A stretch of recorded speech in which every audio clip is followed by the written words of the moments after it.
എല്ലാ നാളും ഞാൻ നിങ്ങളോട് കൂടെ ഉണ്ട് എന്ന് അറിയിച്ചില്ല. നമ്മുടെ കർത്താവിൻ്റെ വലിയ നാമത്തിന് സ്തോത്രം ചെയ്യുന്നു. ഈ ദൈവസഭയിലെ ശുശ്രൂഷകനായിരിക്കുന്ന കർത്താവിൻ്റെ ഭൃത്യൻ, വേദിയിലായിരിക്കുന്ന കർത്താവിൻ്റെ ദാസന്മാർ, കൂടി വന്നിരിക്കുന്ന ദൈവജനം, നിങ്ങളേവർക്കും ക്രിസ്തുയേശുവിൻ്റെ നാമത്തിലുള്ള സ്നേഹവും വന്ദനവും അറിയിക്കുന്നു. നിങ്ങളോടുകൂടെ ഈ രാത്രിയിൽ ദൈവസന്നിധിയിലായിരിക്കാൻ എനിക്കും ഇടയായതിൽ ഞാൻ സന്തോഷിക്കുന്നു. ഇങ്ങനെ ശുശ്രൂഷയ്ക്ക് അവസരമൊരുക്കിയ കർത്താവിൻ്റെ ദാസനോടും ദൈവസഭയോടുമുള്ള കൃതജ്ഞതയും പ്രകാശിപ്പിക്കുന്നു. കർത്താവ് നാം ഒരുമിച്ചുള്ള ആത്മീയ കൂട്ടായ്മയെ നമ്മുടെയൊക്കെ ആത്മീയ ജീവിതത്തിൻ്റെ അഭിവൃദ്ധിക്ക് കാരണമാക്കട്ടെ എന്ന് ഞാൻ ആഗ്രഹിക്കുന്നു, പ്രാർത്ഥിക്കുന്നു. ഇന്ന് രാവിലെയാണ് ഞാനിവിടെ ഈ രാജ്യത്തെത്തിയത്. ഇവിടെ ആയിരിക്കുന്ന ദിവസങ്ങൾ കർത്താവിൻ്റെ വരവിന് താമസമെങ്കിൽ ദൈവനാമ മഹത്വത്തിന് വേണ്ടി നിൽക്കുവാൻ ഞാൻ ആഗ്രഹിക്കുന്നു. നിങ്ങളുടെ പ്രാർത്ഥന അപേക്ഷിക്കുന്നു. ദൈവവചനത്തിലേക്ക് നമ്മുടെ ശ്രദ്ധ കൊണ്ടുപോകുവാനായിട്ട് താല്പര്യപ്പെടുകയാണ്. നമുക്കറിയാം, ദൈവം തൻ്റെ വചനം നമുക്ക് നൽകി തന്നിരിക്കുന്നത് ദൈവത്തിൻ്റെ വിശേഷമായ ലക്ഷ്യങ്ങളോടുകൂടെയാണ്. ദൈവവചനത്തിന് എക്കാലവും അതിൻ്റെതായ പ്രാധാന്യമുണ്ട്. നാം ആ വലിയ പ്രാധാന്യം ദൈവവചനത്തിന് നൽകിക്കൊണ്ട് നമ്മുടെ ജീവിതത്തിലും ശുശ്രൂഷയിലും മുന്നേറുന്നുവെങ്കിൽ അത് ദൈവത്തിന് പ്രസാദകരമായിരിക്കും. ഉപദേശത്തിൻ്റെ വിവിധമായ കാറ്റുകൾ പല നിലകളിൽ അടിച്ചുയരുന്ന ഈ പ്രത്യേക സാഹചര്യങ്ങളിൽ നാം സത്യവിശ്വാസത്തിൽ അടിയുറച്ചവരായി, തിരുവെഴുത്തുകളിൽ ആശ്രയിക്കുന്നവരായി, ദൈവവചനം അറിയുന്നവരായി, അനുസരിക്കുന്നവരായി മുൻപോട്ട് പോകണം എന്നാണ് ദൈവത്തിൻ്റെ അഭിലാഷം. പലരും കേട്ടാൽ കൊള്ളാം എന്ന് തോന്നുന്ന, ഇങ്ങനെ ജീവിച്ചാൽ സുഖകരം എന്ന് തോന്നുന്ന പലതിലേക്കും വേഗത്തിൽ ചാഞ്ഞുകൊണ്ടിരിക്കുമ്പോൾ ദൈവജനത്തെ ആരംഭത്തിൽ തന്നെ ഞാൻ പ്രബോധിപ്പിക്കട്ടെ. അനുസരിക്കുവാൻ അല്പം പ്രയാസമുള്ളത് എന്ന് തോന്നിയാലും ദൈവം നമ്മോട് പറഞ്ഞിരിക്കുന്ന കാര്യങ്ങൾ അങ്ങനെ തന്നെ വിശ്വസിക്കുവാനും ജീവിതത്തിൽ പ്രാവർത്തികമാക്കുവാനും നാം ഒരുങ്ങുക. അതിന് കർത്താവ് നമ്മെ സഹായിക്കുമാറാകട്ടെ. സ്തോത്രം. അതുകൊണ്ട് ദൈവവചനം നാം നന്നായി അറിയേണ്ടതായിട്ടുണ്ട്, പഠിക്കേണ്ടതായിട്ടുണ്ട്. അതുകൊണ്ടാണ് ഏതോ ഒരു ചിന്തകൻ പറഞ്ഞത്, നാം ദൈവത്തിൻ്റെ വചനം വായിക്കണം, പഠിക്കണം, ധ്യാനിക്കണം, അനുസരിക്കണം, അത് മറ്റുള്ളവരോട് അറിയിക്കണം. കുറഞ്ഞത് ഈ 5 കാര്യങ്ങളെങ്കിലും നാം ദൈവവചനത്തോട് ഉള്ള ബന്ധത്തിൽ ചെയ്യണം എന്ന് അദ്ദേഹം പറഞ്ഞു.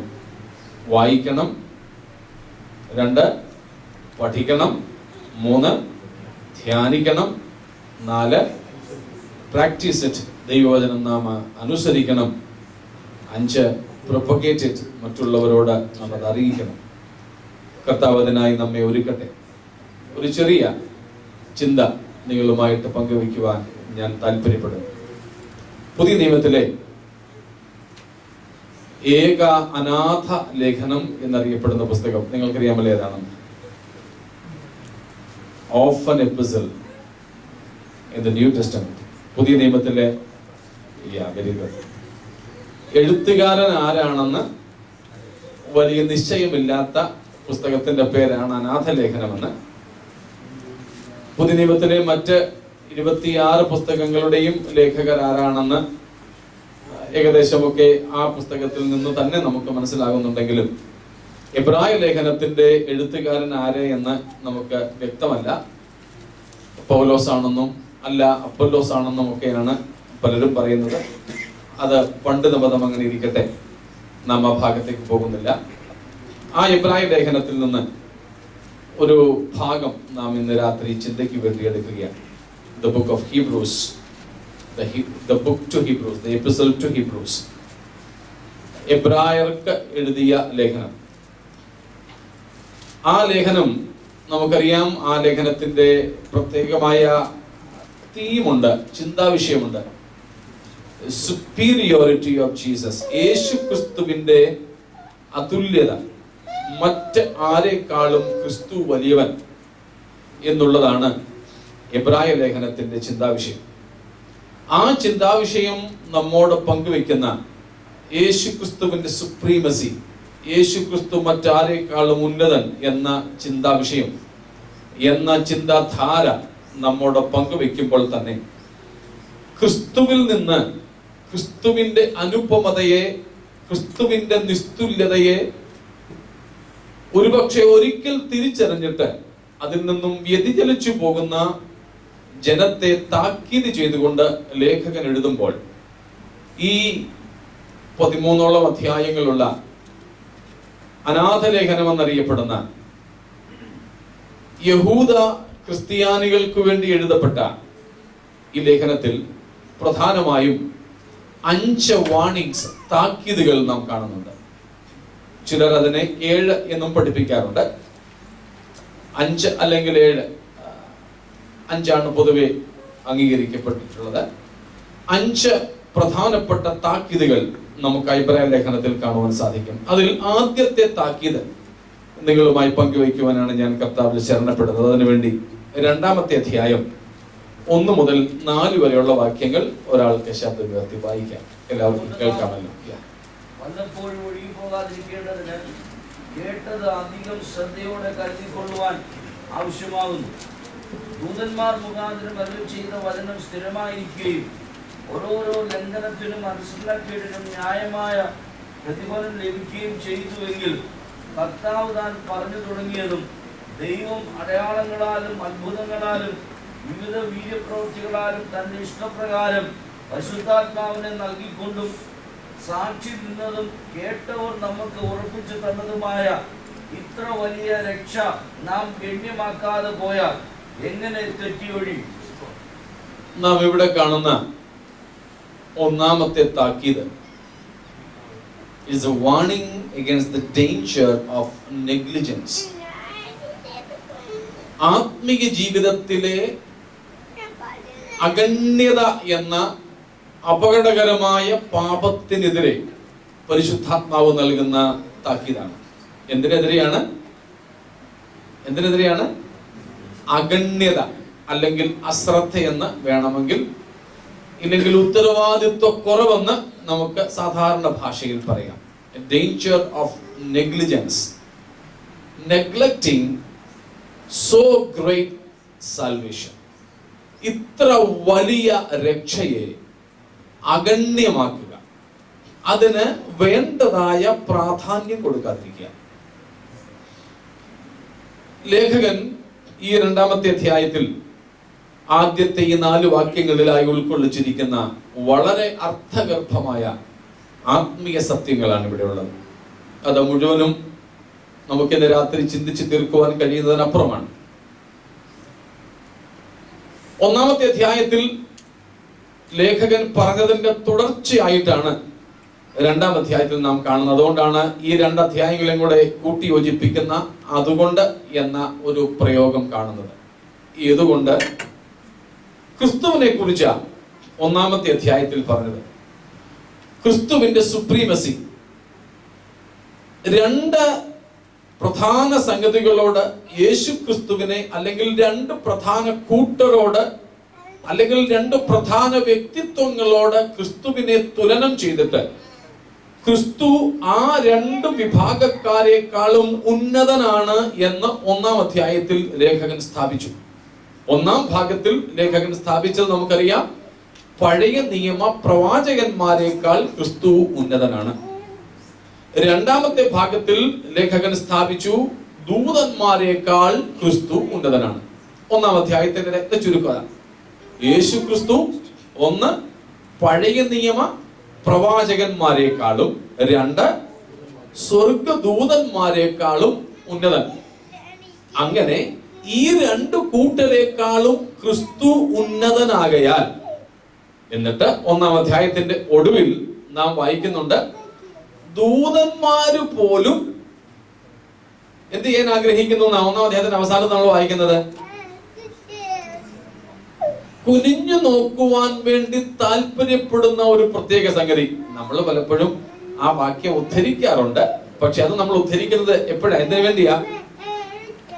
ദൂതന്മാര് കുനിഞ്ഞു നോക്കുന്ന ഒരു ആരാധന അർപ്പിക്കാൻ ഞങ്ങളെ സഹായിക്കണമെന്നാ. പക്ഷെ ദൂതന്മാര് കുനിഞ്ഞു നോക്കുന്ന ആരാധന അർപ്പിക്കാവുന്ന കാര്യമാണോ ലേഖകൻ 1-ാം അധ്യായത്തിന്റെ അവസാന ഭാഗങ്ങളിൽ പറയുന്നത്? ആണോ? പിന്നെന്തിനെ കുറിച്ചാ? ദൂതന്മാര് പോലും അത്ര ആകാംക്ഷയോടുകൂടെ നോക്കുന്ന, താല്പര്യപ്പെടുന്ന, കൊതിക്കുന്ന സംഗതി എന്താണ്? അവസാനത്തെ 1-ാം അധ്യായത്തിന്റെ അവസാന ഭാഗം നിങ്ങളൊന്ന് നോക്കിക്കോളൂ.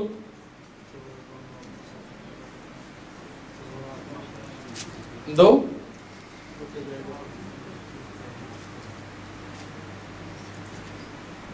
ആരാധന എന്നതിനേക്കാൾ ക്രിസ്തു നമുക്ക് നൽകിയിരിക്കുന്ന പദവി, അതിന്റെ ശ്രേഷ്ഠതയെ കുറിച്ചൊക്കെ പറഞ്ഞിട്ടാണ് വീണ്ടും കുറെ കൂടെ അതിനെ 2-ാമത്തെ അധ്യായത്തിൽ ഊന്നി ലേഖകൻ പറയുന്നത്. അതുകൊണ്ട് വല്ലപ്പോഴും ഒഴുകിപ്പോകാതിരിക്കേണ്ടതിന്,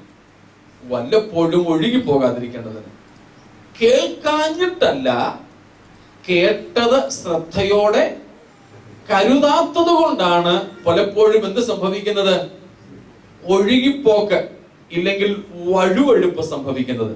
ആവർത്തിക്കുന്നു, നാം കേൾക്കാത്തത് കൊണ്ടല്ല പലപ്പോഴും വീഴ്ച ഭവിക്കുന്നത് നമുക്ക്, പക്ഷേ കേട്ടത് ശ്രദ്ധയോടെ കരുതാത്തത് കൊണ്ടാണ്. അർഹമായ പ്രാധാന്യം നാം കേൾക്കുന്ന പലതിനും ആത്മീയ വിഷയങ്ങളിൽ പലപ്പോഴും കൊടുക്കാറില്ല. വാസ്തവമല്ലേ ഇത്? നമ്മൾ അർഹമായ പ്രാധാന്യം നമ്മുടെ ആത്മീയ ജീവിതത്തിന് കൊടുക്കാറുണ്ടോ? പലപ്പോഴും ഞാൻ യുവജനങ്ങളോട് സംസാരിക്കുമ്പോൾ പറയുന്ന ഒരു കാര്യമുണ്ട്. ദൈവവചനത്തിലെ, വേദപുസ്തകത്തിലെ അതിശക്തനായ ഒരു മനുഷ്യനുണ്ട്.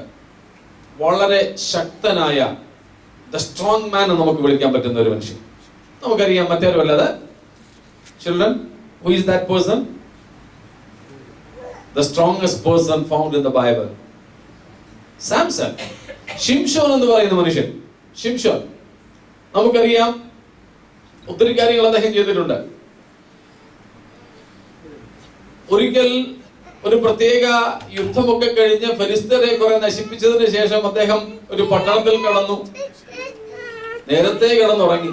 അദ്ദേഹത്തെ പിടികൂടാൻ വേണ്ടി ഫെലിസ്ത്യര് വന്ന് ഇങ്ങനെ വെളിയിൽ കാത്തിരുന്നു. പക്ഷെ പാതിരാത്രി വരെ അദ്ദേഹം കിടന്നുറങ്ങിയിട്ട് പാതിരാത്രിക്ക് എഴുന്നേറ്റു. ബാക്കിയുള്ളവരൊക്കെ ഉറക്കം പിടിച്ചപ്പോൾ എഴുന്നേറ്റ് നഗരവാതിൽ കട്ടളയോടുകൂടെ തന്നെ കുലുക്കി പറിച്ച്, ഒരുപക്ഷെ ക്വിന്റല് കണക്കിന് ഭാരമുള്ള ആ നഗരത്തിന്റെ വാതിൽ മുഴുവനും കട്ടളയോടുകൂടെ, ഓടാമ്പലോടുകൂടെ പറിച്ചെടുത്ത് തോളയിൽ വെച്ചുകൊണ്ട് മൈലുകളോളം നടന്നുപോയ മനുഷ്യനാണ്. അത്രയ്ക്ക് ശക്തനായ മനുഷ്യൻ. പക്ഷേ ഇപ്പോൾ അദ്ദേഹത്തെ നോക്കിക്കേ, 2 കൈകളും ചെമ്പു ചങ്ങലകളാൽ ബന്ധിക്കപ്പെട്ടിരിക്കുന്നു. കണ്ണ് കുത്തിപ്പൊട്ടിച്ചു, തല ക്ഷൗരം ചെയ്തു, മുട്ടയടിച്ചു.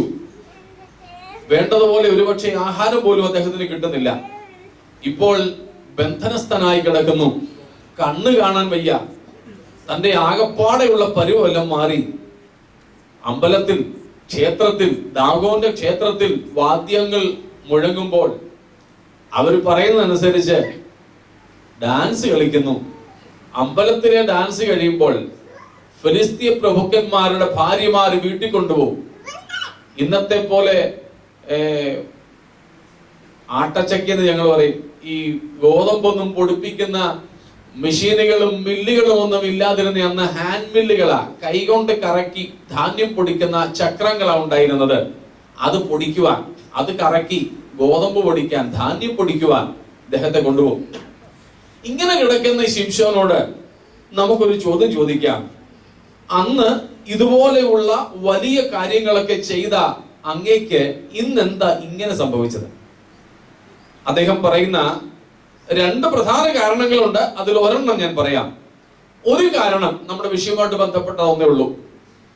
അദ്ദേഹം പറയും, it is because of my irresponsible religiosity. എന്റെ ഉത്തരവാദിത്വരഹിതമായ ആത്മീയ ജീവിതമാണ് എന്നെ ഇവിടെ കൊണ്ടെത്തിച്ചത്. ദൈവം തന്നെ അമ്മയുടെ ഉദരത്തിൽ വെച്ച് തന്നെ നാസീറായി വേർതിരിച്ചിരുന്നുവെങ്കിലും, ദൈവം തനിക്ക് കൽപ്പനകൾ കൊടുത്തിരുന്നുവെങ്കിലും, വിധികൾ നൽകിയിരുന്നുവെങ്കിലും, അവയൊന്നും അനുസരിക്കുവാൻ താൻ കൂട്ടാക്കാതെ തന്റെ ആത്മീയ ജീവിതത്തിന് അർഹമായ പ്രാധാന്യം നൽകാതെ അതിനെ അദ്ദേഹം വളരെ, നമ്മുടെ സാധാരണ ഭാഷയിൽ പറഞ്ഞാൽ സാമട്ടിലെടുത്തത് കൊണ്ട് ഇന്ന് അത്ര ശക്തനായ ശിംശോൻ ഈ പ്രത്യേക നിലയിലേക്ക് അധപ്പതിച്ചു പോയിരിക്കുന്നു. ഈ രാത്രി ഒന്ന് ചിന്തിച്ചു നോക്കൂ. സ്തോത്രം. ശ്രദ്ധിക്കണേ, നമ്മുടെ ആത്മീയ ജീവിതത്തിന് അർഹമായ പ്രാധാന്യം, നമ്മുടെ നിത്യതയ്ക്ക് അർഹമായ പ്രാധാന്യം, നമ്മുടെ ദൈവിക ബന്ധത്തിന് അർഹമായ പ്രാധാന്യം നാം നൽകുന്നുണ്ടോ?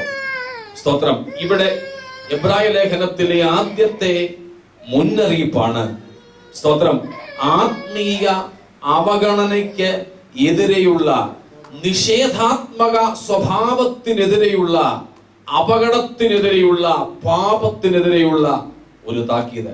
വളരെ ശക്തമായ താക്കീതാണ് നമുക്കിവിടെ കാണുവാൻ കഴിയുന്നത്.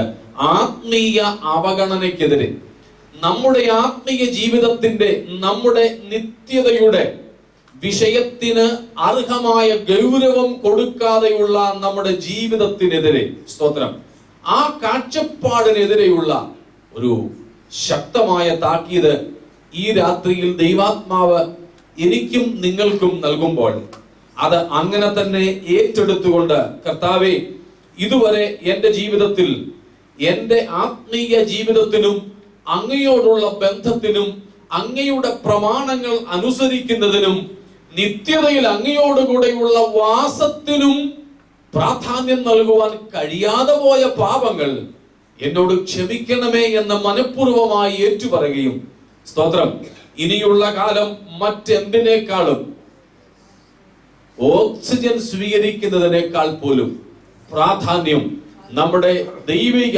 ബന്ധത്തിന് കൊടുക്കുകയും ചെയ്യുമെന്ന ഒരു തീരുമാനത്തിലേക്ക് എത്തുവാൻ പരിശുദ്ധാത്മാവ് നമ്മെ ഈ സന്ധ്യയിൽ ആഹ്വാനം ചെയ്യുകയാണ്. സ്തോത്രം. കാരണം നാം ഇന്ന് ഏർപ്പെട്ടിരിക്കുന്ന, പ്രവേശിച്ചിരിക്കുന്ന രക്ഷ, ആ രക്ഷയെ നാം ഇവിടെ വായിക്കുന്നത് എങ്ങനെയുള്ള രക്ഷയാണെന്നാണ്? വലിയ രക്ഷയാണ്. സ്തോത്രം. വലിയത് എന്ന് പറയുമ്പോൾ അതിന്റെ വലിപ്പം എന്തുമാത്രമാണെന്ന് പറയാൻ ഒരു മനുഷ്യന്റെ ഭാഷയ്ക്ക് പരിമിതിയുണ്ട്. അതുകൊണ്ടാണ് ഇത്ര വലിയ രക്ഷ എന്ന് പറഞ്ഞു വിട്ടിരിക്കുന്നത്. എന്നാൽ ഇന്ന് രാത്രി ഞാൻ ചോദിക്കട്ടെ, ഞാനും നിങ്ങളും സൗജന്യമായിട്ടാണെങ്കിലും പ്രവേശിച്ചിരിക്കുന്ന, നമുക്ക് വില കൊടുക്കാതെയാണെങ്കിൽ പോലും ലഭ്യമായ രക്ഷയെ ഇത്ര വലിയ രക്ഷയായി കാണുവാൻ എനിക്ക് നിങ്ങൾക്കും സാധിച്ചിട്ടുണ്ടോ?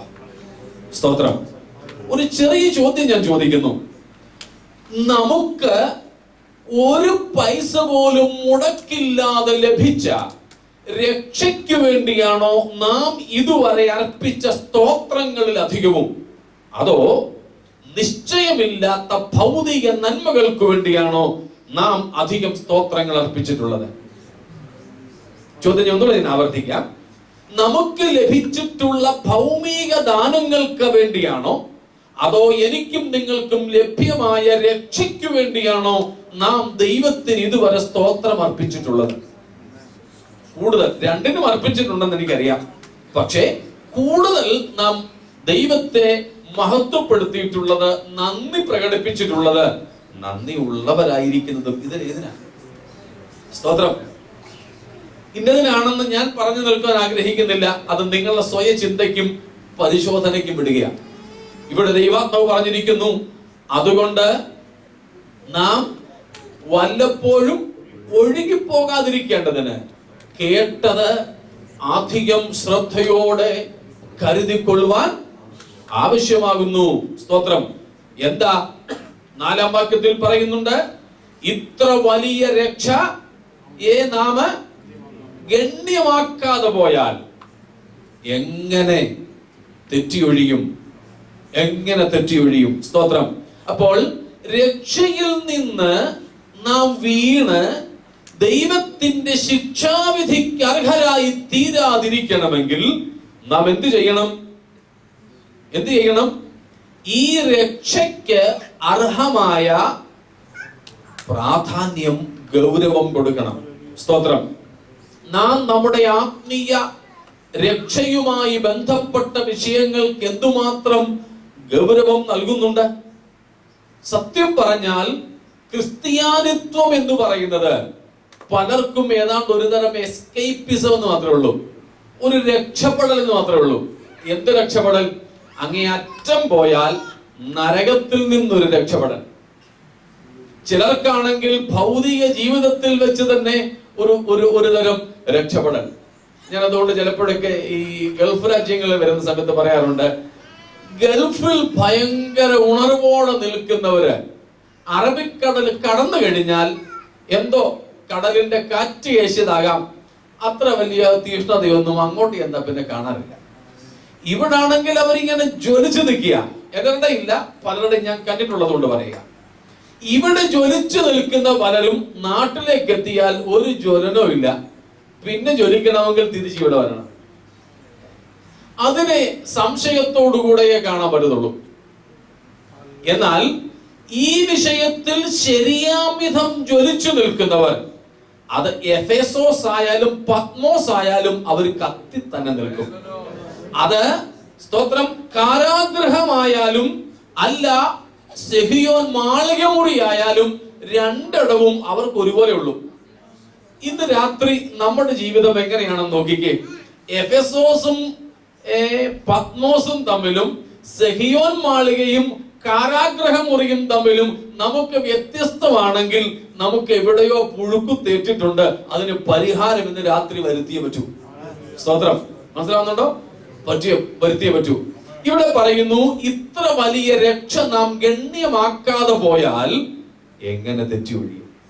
അപ്പോൾ നമ്മുടെ ആത്മീയ ജീവിതത്തിന് അർഹമായ ഗൗരവവും പ്രാധാന്യതയും നാം നൽകേണ്ടതുണ്ട്. നാം നൽകുന്നുണ്ടോ? ചോദ്യം ഇതാണ്, നാം നൽകുന്നുണ്ടോ? രണ്ട് സംഗതികളാണ് ഈ 4 വാക്യങ്ങളിലായിട്ട് ലേഖകൻ പറഞ്ഞിരിക്കുന്നത്. ഒന്നാമത്തെ വാക്യത്തിലുണ്ട്, നാം കേട്ടത് അധികം ശ്രദ്ധയോടെ കരുതണം. 2, ഇത്ര വലിയ രക്ഷയെ നാം വളരെ ഗണ്യമാക്കണം. 2 സംഗതികളാണ്. 1-ാം വാക്യത്തിൽ പറയുന്നു, നാം കേട്ടത് അധികം ശ്രദ്ധയോടെ കരുതണം. എന്താ നമ്മൾ കേട്ടത്? എന്ത് കേട്ടതിനെ കുറിച്ചാ 1-ാം വാക്യത്തിൽ പറയുന്നത്? ഒരു പ്രസംഗം അല്ലാത്തതുകൊണ്ട് ഞാൻ ഇടയ്ക്ക് ചോദിക്കാം നിങ്ങളോട്, നിങ്ങളും കൂടെ ചിന്തിച്ചെന്ന് പറഞ്ഞു.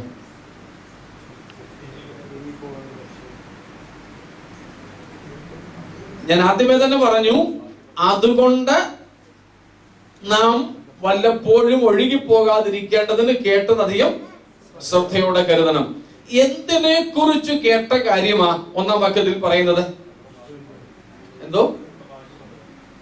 ഭാഗ്യ പദവി,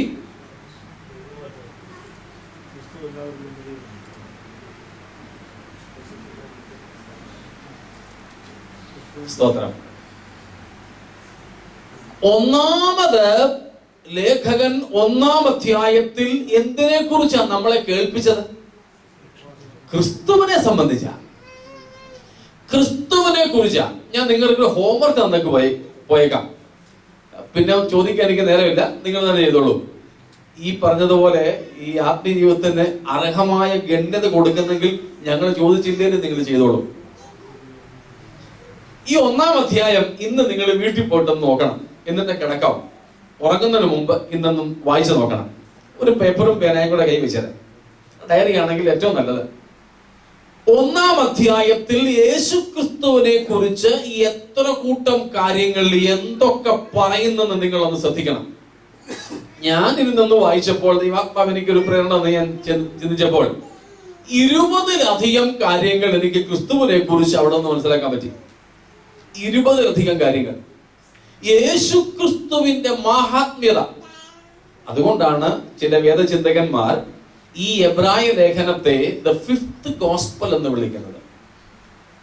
Mathew, Mark, Luke and John, they are the four gospels dealing with the person, the life and ministry of Jesus. യേശുക്രിസ്തുവിന്റെ ആളത്വം, യേശുക്രിസ്തുവിന്റെ ജീവിതം, യേശുക്രിസ്തുവിന്റെ ശുശ്രൂഷ, ഇവയെ കുറിച്ചൊക്കെ പ്രതിപാദിക്കുന്ന 4 സുവിശേഷ പുസ്തകങ്ങൾ നമുക്കുണ്ട്, മത്തായി തൊട്ട് യോഹന്നാൻ വരെ. എന്നാൽ ഈ 4 പുസ്തകങ്ങളിൽ പ്രതിപാദിക്കുന്നതിനേക്കാൾ അധികമായി യേശു ചെയ്ത അത്ഭുതങ്ങളൊന്നും എഴുതിയിട്ടില്ലെങ്കിലും ക്രിസ്തുവിനെ കുറിച്ച് മറ്റ് 4 ഗ്രന്ഥങ്ങളെക്കാളും ഒരുപക്ഷെ ആധികാരികമായി എഴുതിയിട്ടുള്ള ഒരു പുസ്തകമാണ് ഈ എബ്രായ ലേഖനം. അതുകൊണ്ട് ഈ എബ്രായ ലേഖനത്തെ വേദചിന്തകന്മാർ 5ാം സുവിശേഷം എന്ന് വിളിക്കുന്നുണ്ട്. യേശു ക്രിസ്തുവിനെ കുറിച്ച് അത്ര അഗാധമായി പറഞ്ഞിരിക്കുന്ന ഒരു പുസ്തകമാണിത്. അതാണ് ഏറ്റവും ഒന്നാമത് ലേഖകൻ 2:1 പറയുന്നത്, നാം കേട്ടത് അധികം ശ്രദ്ധയോടെ കരുതിക്കൊള്ളണം. ആരെ കുറിച്ച് കേട്ടതാ? എന്തിനെ കുറിച്ച് കേട്ടതാ? എനിക്കും നിങ്ങൾക്കും വരുവാൻ പോകുന്ന ഭാവിയിലെ ഉയർച്ചയെ കുറിച്ചാണോ കേട്ടത്? Come on please. ആണോ?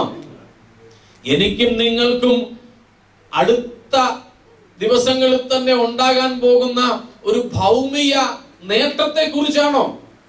അല്ല. സ്തോത്രം. വരാൻ പോകുന്ന, ഇന്നത്തെ ഭാഷയിൽ പറഞ്ഞ ഒരു ബ്രേക്ക് ത്രൂവിനെ കുറിച്ചാണോ? അല്ല. ഒരു പാശ്ചാത്യ രാജ്യത്തേക്കുള്ള മൈഗ്രേഷനെ കുറിച്ചാണോ? ഒന്നുമല്ല. പക്ഷേ ഇവിടെ പരിശുദ്ധാത്മാവ് നമ്മെ കേൾപ്പിച്ചത് മറ്റ് ആരെ കുറിച്ചുമല്ല, നാം ഏറ്റവും അധികം കേൾക്കുകയും അറിയുകയും ചെയ്യേണ്ട ദൈവപുത്രനെ കുറിച്ചാണ്, യേശു ക്രിസ്തുവിനെ കുറിച്ചാണ്.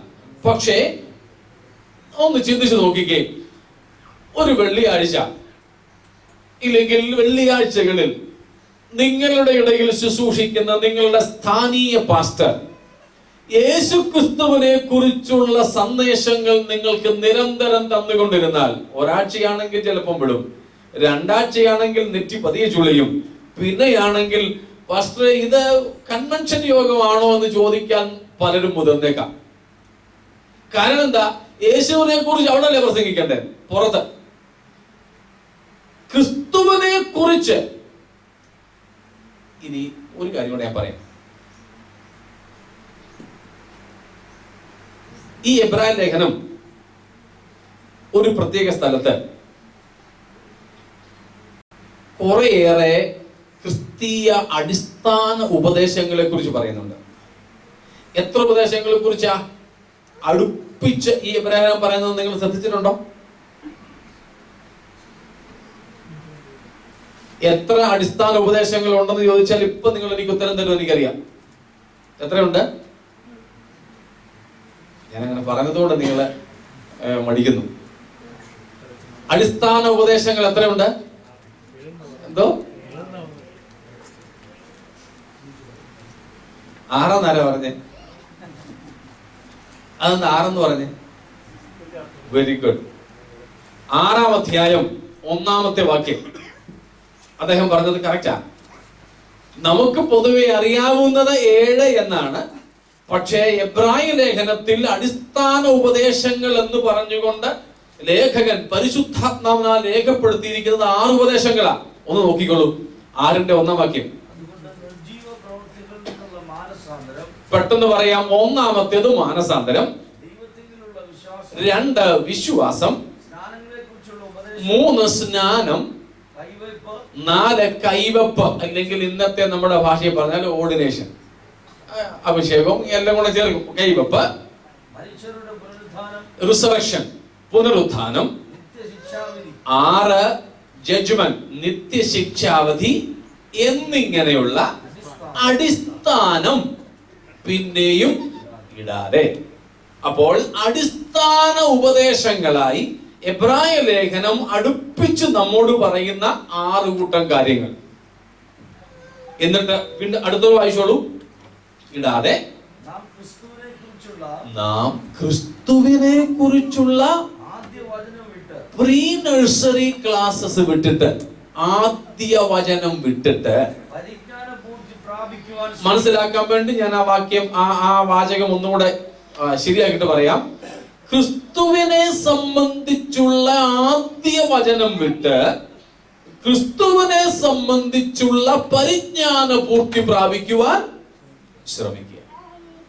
അപ്പോൾ നമുക്ക് രക്ഷയിൽ നിലനിൽക്കണമെങ്കിൽ, ദൈവത്തോട് ആരോഗ്യകരമായ ബന്ധം കാത്തു സൂക്ഷിക്കണമെങ്കിൽ, നമുക്ക് ആത്മീയ ജീവിതത്തിന് അർഹമായ സ്ഥാനം നാം കൊടുക്കണമെങ്കിൽ, ഏറ്റവും ആദ്യം നാം ചെയ്യേണ്ട കാര്യം എന്താണ്?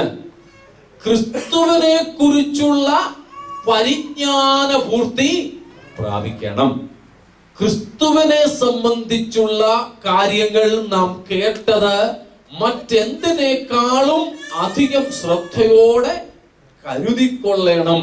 ഞാൻ ചോദിക്കട്ടെ, ക്രിസ്തുവിനെ കുറിച്ച് കൂടുതൽ അറിയുവാനുള്ള വാഞ്ച നമ്മുടെ ഉള്ളിലുണ്ടോ?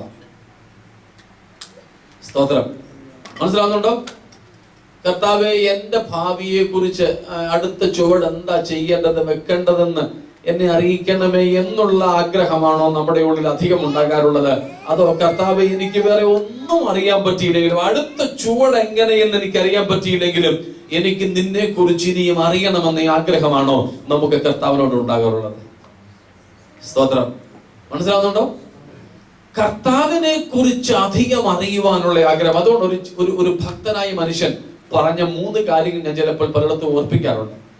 ഒന്ന്, to know him more clearly. ക്രിസ്തുവിനെ എനിക്ക് കുറെ കൂടെ വ്യക്തമായിട്ട് അറിയുവാൻ. 2, to follow him more nearly. അവനെ കുറച്ചുകൂടെ അടുത്ത് അനുഗമിക്കുവാൻ. 3, and to love him more dearly. അവനെ കുറച്ചുകൂടെ ഹൃദ്യമായി എനിക്ക് സ്നേഹിപ്പാൻ. സ്തോത്രം.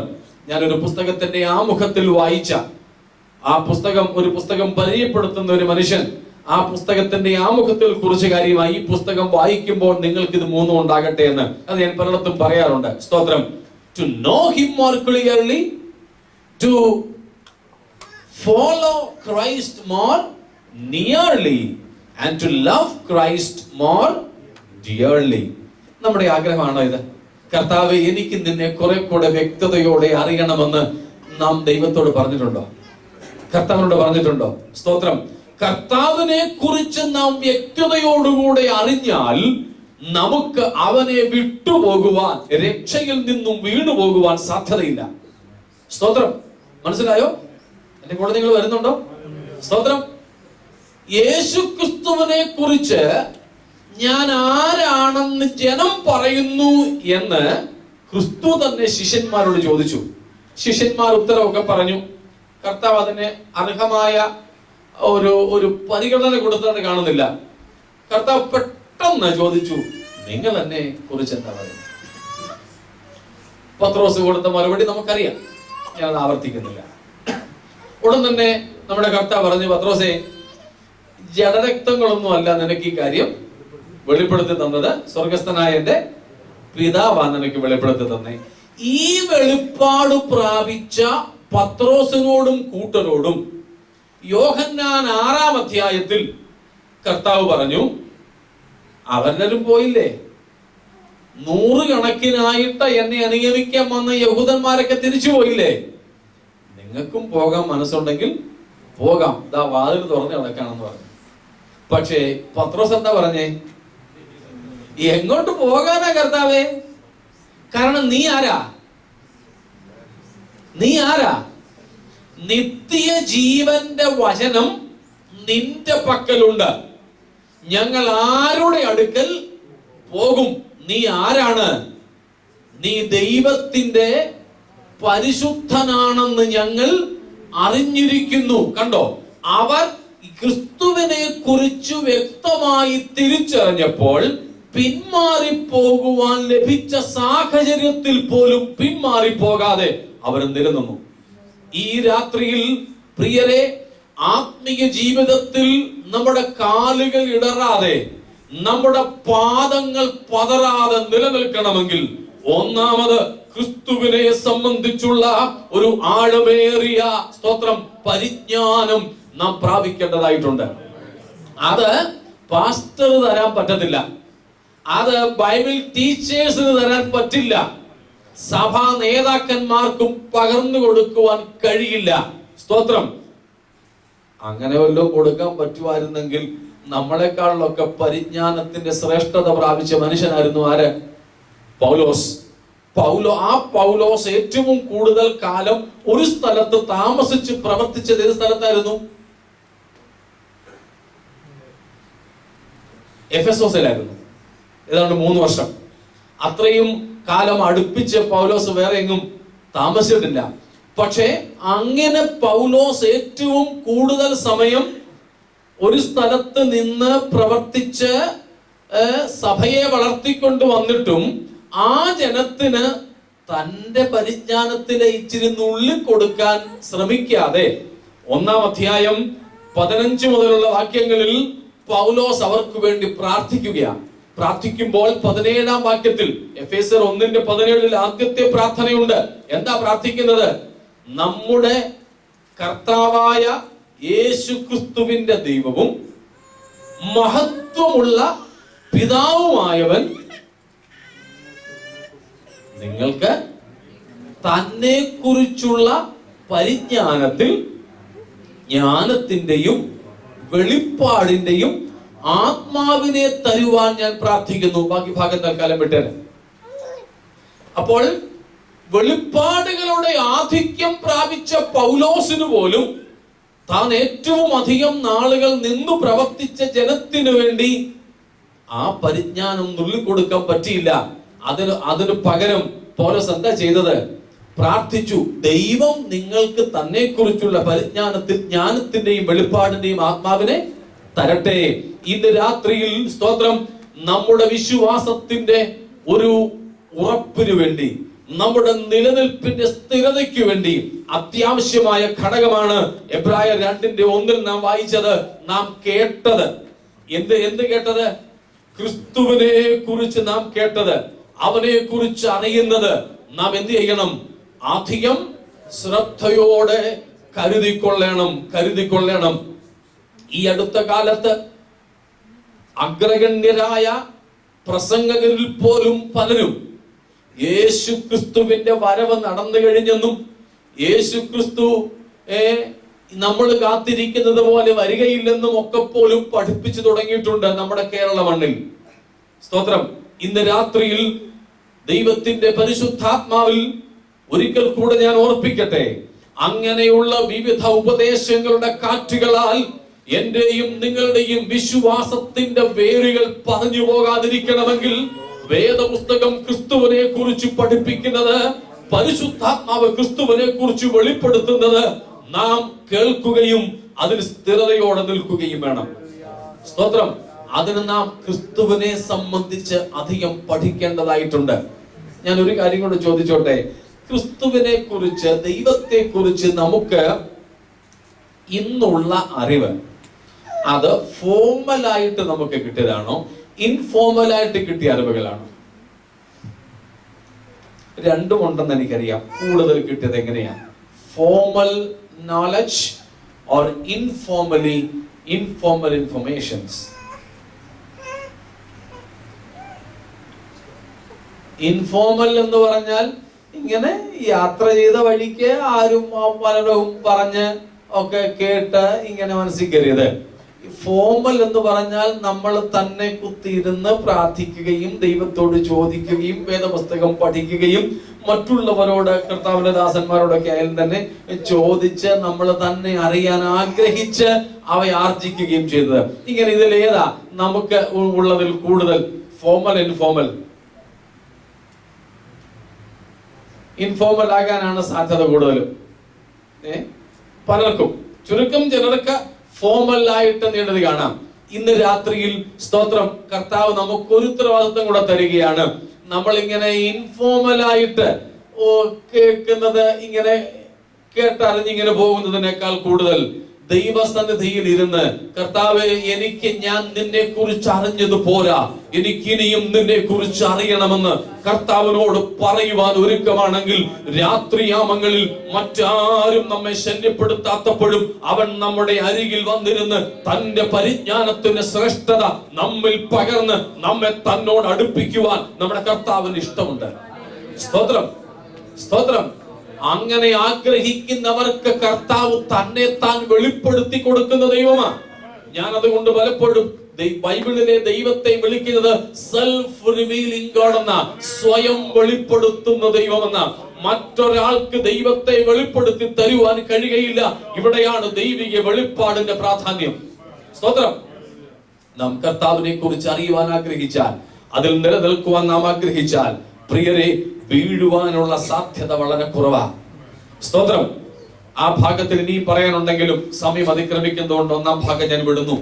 നാം വീഴാതിരിക്കണമെങ്കിൽ എന്ത് ചെയ്യണം? കേട്ടത് അധികം ശ്രദ്ധയോടെ കരുതണം. എന്താ നാം കേട്ടത്? ക്രിസ്തുവിനെ സംബന്ധിച്ചുള്ളതാ. ആദിപാഠങ്ങളിൽ നാം നിൽക്കരുത്. നാം ഇനിയും പരിജ്ഞാന പൂർത്തിയിലേക്ക് എത്തണം. പരിജ്ഞാന പൂർത്തിയിലേക്ക് എത്തണം. സ്തോത്രം. രണ്ടാമത്തെ ഭാഗം 4-ാമത്തെ വാക്യത്തിൽ നാം വായിച്ചു, ഇത്ര വലിയ രക്ഷ ആണ് ഇത് എന്നതുകൊണ്ട് നാം ഇതിന് അർഹമായ ഗണ്യത നൽകണം, ഗൗരവം നൽകണം. സ്തോത്രം. ഞാൻ ചോദിക്കട്ടെ, നമ്മുടെ നിത്യതയ്ക്കാണോ അതോ നമ്മുടെ നിത്യജീവിതത്തിനാണോ? നിത്യതയും നിത്യജീവിതവും. നിത്യജീവിതം എന്ന് പറഞ്ഞാൽ അവർ daily life here down on earth, ഈ ഭൂമിയിലുള്ള നമ്മുടെ പ്രതിദിന ജീവിതത്തിനാണോ അതോ കർത്താവിനോടുകൂടെയുള്ള നിത്യജീവിതത്തിനാണോ? പ്രായോഗികമായി, നോട്ട് തിയററ്റിക്കലി, ഓക്കെ, പ്രായോഗികമായി നാം ഇതുവരെ പ്രാധാന്യം നൽകിയിട്ടുള്ളത്? എനിക്കറിയാം ഉത്തരം നിത്യതയ്ക്കാണ് എന്ന് തന്നെയായിരിക്കും. എങ്കിൽ ഒരു ചോദ്യം, ഭൂമിയിലെ അല്ലെങ്കിൽ നമ്മുടെ നിത്യേനയുള്ള ജീവിതത്തിലെ സംഗതികളുടെ കുറവാണോ അതോ നിത്യതയുമായി ബന്ധപ്പെട്ട ജീവിതത്തിലെ വിഷയങ്ങളുടെ കുറവാണോ നമ്മെ കൂടുതൽ വേദനിപ്പിച്ചിട്ടുള്ളത്? ചോദ്യം മനസ്സിലായോ? സ്തോത്രം. നമ്മുടെ പ്രതിദിന ജീവിതത്തിലെ ആവശ്യങ്ങളുടെയോ ആഗ്രഹങ്ങളുടെയോ നിറവേറലിൽ കുറവ് വരുന്നതാണോ നമ്മെ കൂടുതൽ വേദനിപ്പിച്ചിട്ടുള്ളത്? അതോ നിത്യതയുമായുള്ള ബന്ധത്തിൽ നമ്മുടെ വളർച്ചക്കുറവും നിത്യതയുമായുള്ള ബന്ധത്തിൽ നമ്മുടെ ആരോഗ്യക്കുറവും ഒക്കെയാണോ നമ്മെ വേദനിപ്പിച്ചിട്ടുള്ളത്? സ്തോത്രം. വേണം. സ്തോത്രം. നാം പറയും നിത്യതയ്ക്ക് ഗണ്യത ഒക്കെ കൊടുക്കുന്നുണ്ടെന്ന്. അതുകൊണ്ട് ഒരു ചെറിയ ടെസ്റ്റ് പരിശുദ്ധാത്മാവിന്റെ ഉള്ളിൽ തന്ന ചോദിക്കാൻ പറഞ്ഞ ചോദ്യം ഞാൻ ചോദിച്ചത്. സ്തോത്രം.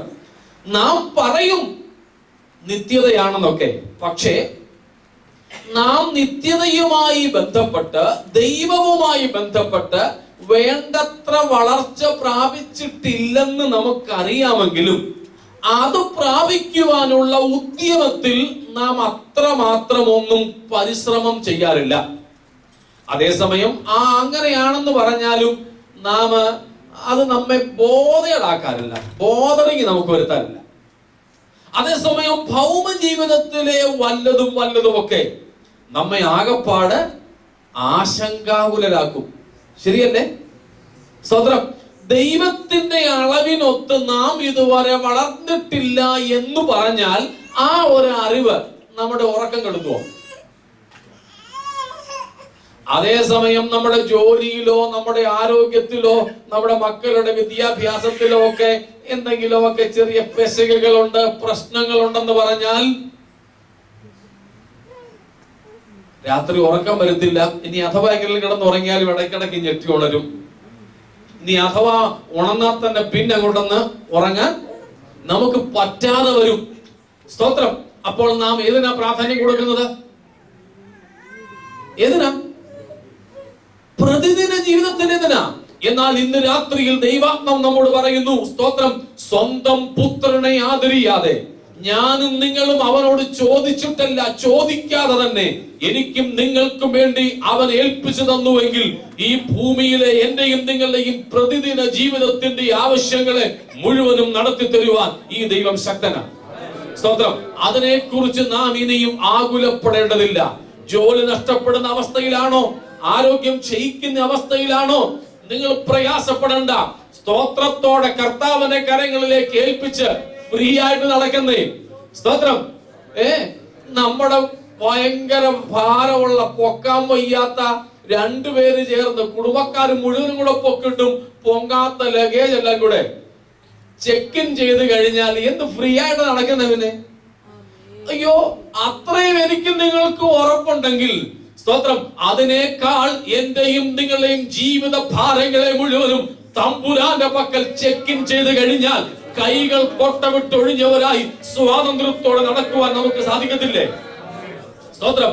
പിന്നെ നാം ചുമക്കേണ്ട ചുമട് ഈ നിത്യതയുടെ ചുമട് മാത്രം ചുമന്നാൽ മതി. എന്റെയും നിങ്ങളുടെയും നിത്യത നഷ്ടമാകാതെ ക്രിസ്തുവിനോടുകൂടെ നിത്യകാലം വസിക്കുവാനുള്ള അഭിവാഞ്ചയോടുകൂടെ സ്തോത്രം, അതിനുള്ള ഉത്തരവാദിത്വം ഏറ്റെടുത്ത് നടക്കുവാൻ നാം തയ്യാറായാൽ നമ്മുടെ ഭൗമ ജീവിതത്തിന്റെ മുഴുവൻ ഉത്തരവാദിത്വം ഏറ്റെടുക്കുവാൻ ദൈവം തയ്യാറാണ്. ഈ രാത്രിയിൽ സ്തോത്രം, ഈ രാത്രിയിൽ നാം അതിനു വേണ്ടി നമ്മെ സമർപ്പിക്കുക. സ്തോത്രം. കർത്താവിനോട് പറ, കർത്താവേ, ഭൗമ ജീവിതമോ ജോലിയോ കുടുംബമോ ആരോഗ്യമോ ഇതൊന്നും എനിക്കൊരു വിഷയമല്ല. നീ എനിക്ക് വേണ്ടി ഇതെല്ലാം കരുതുന്നുണ്ട് എന്ന് എനിക്കറിയാം. ചെക്ക് ഇൻ ചെയ്തതാ. സ്തോത്രം. ഒരു ചെറിയ സ്ലിപ്പ് തന്നു കാണും, അത് കൈവച്ചിരുന്നാ മതി. സ്തോത്രം. മറ്റൊന്നും ഭാരപ്പെടണ്ട. എന്നാൽ കർത്താവേ, എനിക്ക് ഇന്ന് രാത്രി മുതൽ വേണ്ടത് ഒന്ന്, എനിക്ക് നിന്നെ അറിയണം. രണ്ട്, സ്തോത്രം, എനിക്ക് നിന്നോടുകൂടെ നിത്യത ചിലവഴിക്കണം. ഇവിടെ എനിക്ക് എന്തെല്ലാം നഷ്ടമായാലും സാരമില്ല, എനിക്ക് എന്റെ നിത്യത നഷ്ടമാകരുത്. കർത്താവേ, സ്തോത്രം, നിന്നോടുകൂടെ ആയിരിക്കാൻ ഞാൻ ആഗ്രഹിക്കുന്നു. എനിക്കതിന് കൃപ നൽകണമേ. അങ്ങനെ വാഞ്ചയോടെ കഴിയുന്ന ഭക്തന്മാരെ ചേർക്കുവാൻ വാനമേഘങ്ങളിൽ നാഥൻ വെളിപ്പെടുവാൻ കാലമെടുത്തു. നാം പ്രതീക്ഷിക്കുന്നതിനേക്കാൾ മുൻപ് നമ്മുടെ കർത്താവ് വരും. സ്തോത്രം. സ്തോത്രം. നമ്മിൽ പലർക്കും ശവമടക്ക് പോലും ലഭിക്കാതെ പറന്നുയരുന്ന രൂപാന്തരപ്പെടുന്ന നാളുകൾക്ക് വേണ്ടിയാണ് നാം കാത്തിരിക്കുന്നത്. അതുകൊണ്ട് സ്തോത്രം, 3 വാക്കുകൾ മാത്രം പറഞ്ഞ് അവസാനിപ്പിക്കുന്നു. ഒന്ന്, അഥവാ ക്രിസ്തുവിൽ മരിച്ചാൽ ഒരു ഉയർപ്പിന്റെ റിസറക്ഷന്റെ പ്രത്യാശ. 2, മരണത്തിൽ നിന്നും പുനരുത്ഥാനം പോലുമല്ല, ഒരു ട്രാൻസ്ഫോർമേഷൻ, രൂപാന്തരത്തിന്റെ പ്രത്യാശ. സ്തോത്രം. ഇനി മരിച്ചിട്ട് ഉയർത്തെഴുന്നേറ്റാലും ഇല്ല, ജീവനോടിരുന്ന് രൂപാന്തരപ്പെട്ടാലും മൂന്നാമതൊരു പ്രത്യാശയുണ്ട്. A hope of conformation. Praise God. A hope of conformation, ആനുരൂപ്യത്തിന്റെ പ്രത്യാശ. ഈ രാത്രിയിൽ എനിക്ക് നിങ്ങൾക്കും ഈ 3 പ്രത്യാശയുടെ കിരണങ്ങൾ ഉണ്ടാകട്ടെ. ഒന്ന്, ക്രിസ്തുവിൽ മരിക്കുന്നുവെങ്കിൽ ഉയർപ്പിന്റെ. 2, ജീവനോടിരിക്കുന്നുവെങ്കിൽ രൂപാന്തരത്തിന്റെ. 3, പുനരുത്ഥാനം ചെയ്താലും രൂപാന്തരപ്പെട്ടാലും ക്രിസ്തുവിനോട് അനുരൂപപ്പെടുന്നതിന്റെ പ്രത്യാശയോടെ ഞാൻ നിങ്ങളും ജീവിച്ചാൽ, സ്തോത്രം, നാം നിൽക്കുന്ന ഭൂമി നമ്മുടെ കാലിന്റെ പാദങ്ങളുടെ അടിയിൽ നിന്ന് പിളർന്നു മാറിയാലും നാം വീണുപോകാതെ നിത്യതയ്ക്ക് വേണ്ടി നിലനിൽപ്പാനിടയാകും. ഇന്ന് രാത്രിയിൽ നാം കേട്ട ഈ വചനത്തിന്റെ മുമ്പിൽ നമുക്ക് നമ്മെ പരിശോധിക്കുകയും നമ്മെ സമർപ്പിക്കുകയും ചെയ്യാം. കർത്താവെ, അങ്ങയെക്കുറിച്ച് കേട്ടത് അധികം കരുതിക്കൊള്ളുവാൻ, ശ്രദ്ധയോടെ കരുതിക്കൊള്ളുവാൻ. 2, ഈ രക്ഷയാണ്, നിത്യതയാണ് ഏറ്റവും വലുതെന്ന് വളരെ അർഹമായ ഗണ്യത കൊടുക്കുവാൻ രാത്രിയിൽ ഞാൻ എന്നെ സമർപ്പിക്കുന്നു എന്ന് നമുക്ക് നമ്മെ തന്നെ ഏൽപ്പിച്ചു കൊടുക്കാം. അതിനായി കർത്താവ് നമ്മെ ഒരുക്കട്ടെ. ഈ വചനങ്ങളാൽ ദൈവം നമ്മെ അനുഗ്രഹിക്കുമാറാകട്ടെ.